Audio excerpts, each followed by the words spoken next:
Hello friends, आप सभी लोगों का बहुत बहुत स्वागत है फ्लूटस आईएएस में। मित्रों, दोस्तों, आज हम लोग एक ऐसे टॉपिक को पढ़ेंगे जिसके बारे में शायद बहुत सारे लोगों ने बहुत सारी बातें लिखी हैं। आर्ट एंड कल्चर में मूर्ति कला के बारे में इतनी सारी बातें लिखी गई हैं कि बहुत ही अलग अलग, यदि हम विशेषीकृत या फिर स्पेशलाइजेशन मोड पर जाएं तो हर एक कला और हर एक मूर्ति के ऊपर भी बहुत सारी बातें लिखी गई हैं। तो आइए हम लोग इसी को ही एक सारगर्भित रूप में समझने का प्रयास करते हैं। देखिए, मूर्ति कला, ये मूर्ति कला कहते किसे हैं? तो मानवीय विचारों, ये जो मानवीय विचार हैं, इनकी अमूर्त विचारों की मूर्त अभिव्यक्ति को ही मूर्ति कला के का एक रूप कहा जाता है। यानी मूर्ति कला के लिए सबसे पहले एक विचार आना चाहिए, और वो विचार जो है, जिसको हम छू नहीं सकते, उसे हम अमूर्त कहते हैं। उस अमूर्त विचार की मूर्त अभिव्यक्ति, मूर्त का मतलब जिसे हम छू सकते हैं, एब्स्ट्रैक्ट एंड नॉन एब्स्ट्रैक्ट। लेकिन अमूर्त विचारों की मूर्त अभिव्यक्ति को मूर्ति कला कहते हैं, लेकिन उसमें विशेषज्ञता, स्किल होनी चाहिए। ऐसा नहीं है कि किसी भी प्रकार से कैसी भी जो है मूर्ति बना दी और वो मूर्ति कला होगी, नहीं। उसमें मोशन होगा, एक कार्य, यानी एक छेनी हथौड़ा कई बार इस्तेमाल किया है, तो जो उसमें स्किल है वो एक कार्य को बार बार किया गया है, मोशन है मूर्ति कला। यानी आप किसी एक कार्य को कर रहे हो तो उसमें एक स्किल है, उसमें एक विशेषीकृत जो है स्पेशलाइजेशन का कार्य किया, और जब आपने ये बार बार स्पेशलाइजेशन या बार बार उसमें आपने, जैसे हम कह सकते हैं कि बार बार स्पेशलाइजेशन या बार बार उसमें एक स्किल के रूप में कार्य किया है, तो वहीं पर कला का जन्म होता है। तो मूर्ति कला किसे कहते हैं? मानवीय विचार, अमूर्त मानवीय विचारों की मूर्त अभिव्यक्ति जिसमें विशेषीकरण, स्किल हो। अब ये मूर्ति कला कब से स्टार्ट मानी जाती है? तो इसका प्रारंभ माना गया इंडस वैली से, पाषाण काल से, स्टोन एज से।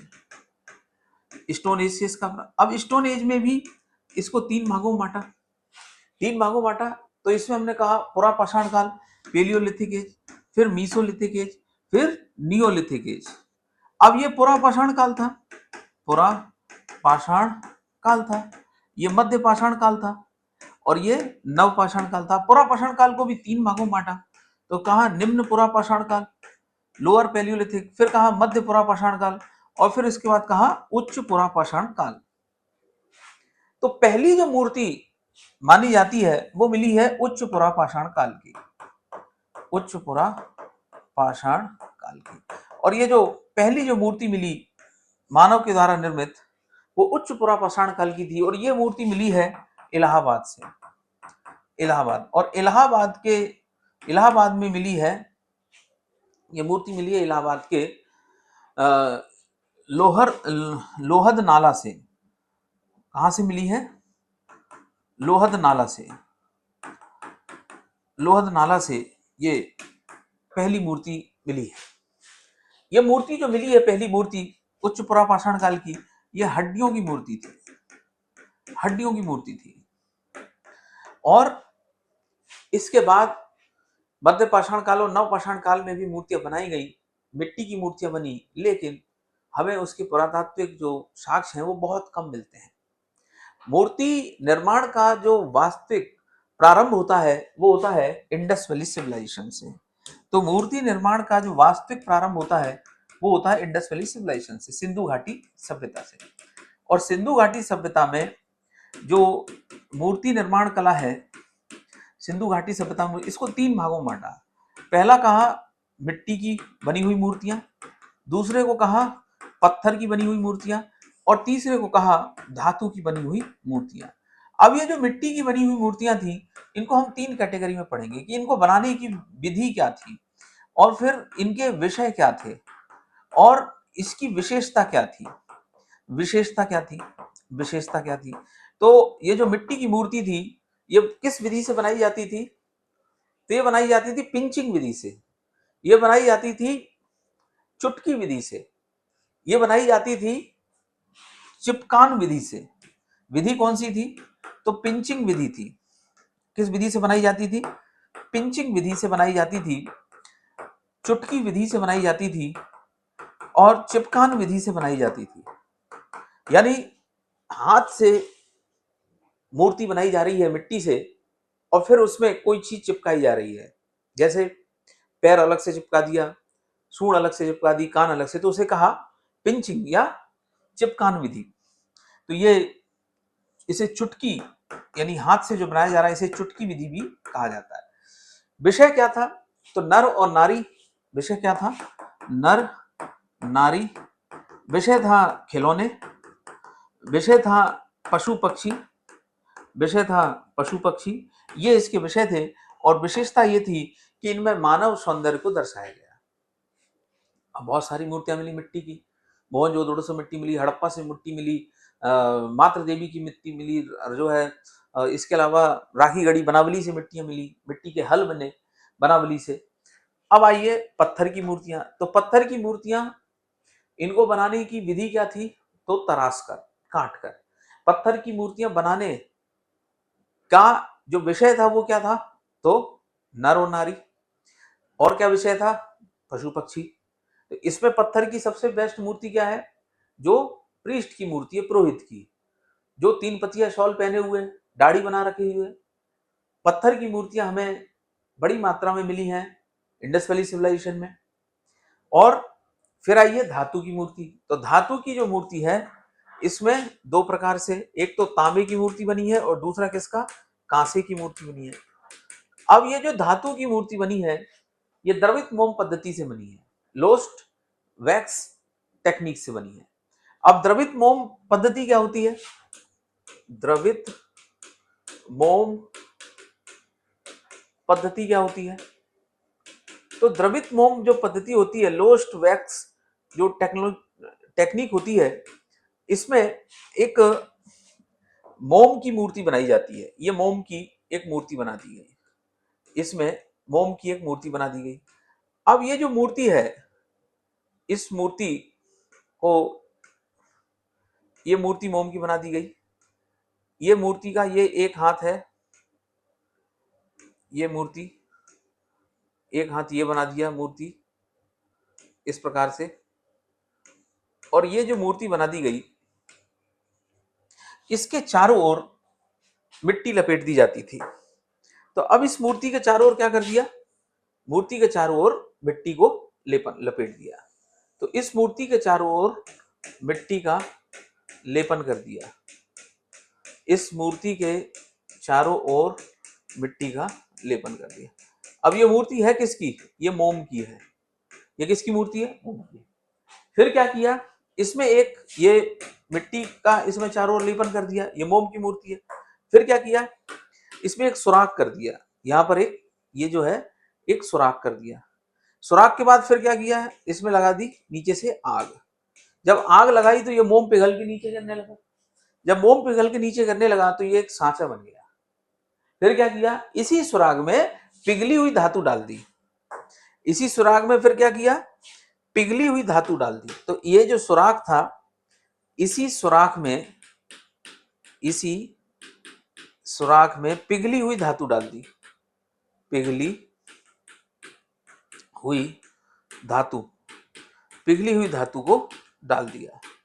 तो इसी सुराख में पिघली हुई धातु को क्या कर दिया? डाल दिया। अब यहां पर पिघली हुई धातु डाल दी, फिर क्या किया? इस मिट्टी को तोड़ दिया। तो ये कांस्य नर्तकी की मूर्ति बन गई।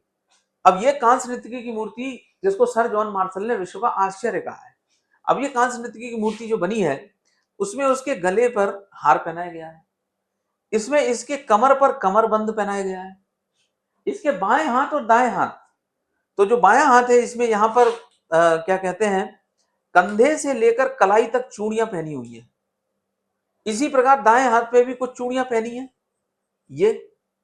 और ये जो मूर्ति है इसमें सौंदर्य परख इसको दिखाया गया है, सौंदर्य परख, सौंदर्य परख विशेषताओं से इसे युक्त बताया गया है। सौंदर्य परख, ये मूर्ति जो है सौंदर्य परख बनाई गई है। यानी जॉन मार्शल इसके बारे में कहते हैं सौंदर्य परख। सौंदर्य परख जॉन मार्शल कहते हैं कि यूनान और ग्रीक के जो मूर्तिकार हैं वो अपना ये दम्भ भरते हैं कि हमसे श्रेष्ठ कोई मूर्तिकार नहीं है। यदि उनको मूर्ति कला के बारे में एक बार देखना है तो उन्हें भारत देखना चाहिए, भारत में आना चाहिए। जॉन मार्शल कहते हैं उनका ये अभिमान चूर चूर हो जाएगा, इनका ये अभिमान नष्ट हो जाएगा यदि वो यूनान और ग्रीक के मूर्तिकार भारतीय कलाकारों के द्वारा निर्मित मूर्तियों को देख लेंगे। और भारतीय कलाकारों के द्वारा निर्मित जो मूर्तियां हैं उनका जो सौंदर्य बोध है, नारी सौंदर्य बोध है, वो अद्भुत है। ये कांस्य नर्तकी की जो मूर्ति है ये नग्न अवस्था में है, लेकिन श्रृंगार जो है वो इसे कराया गया है। कमर में, गले में, कलाइयों में खूब आभूषण पहनाए गए हैं। यानी यहाँ के लोग श्रृंगार प्रिय थे, ये भी कहा जाता है।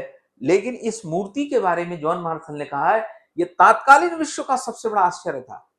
और यही जो द्रवित मोम पद्धति थी, लोस्ट वैक्स जो मेथड था, इतना सुंदर और इतनी, जिसे कह सकते हैं इसमें कोई कमी ना निकाल पाए, एक ऐसी मूर्ति बना के बता दी जो उस समय की समकालीन सभ्यताओं में लोग सोच भी नहीं सकते थे।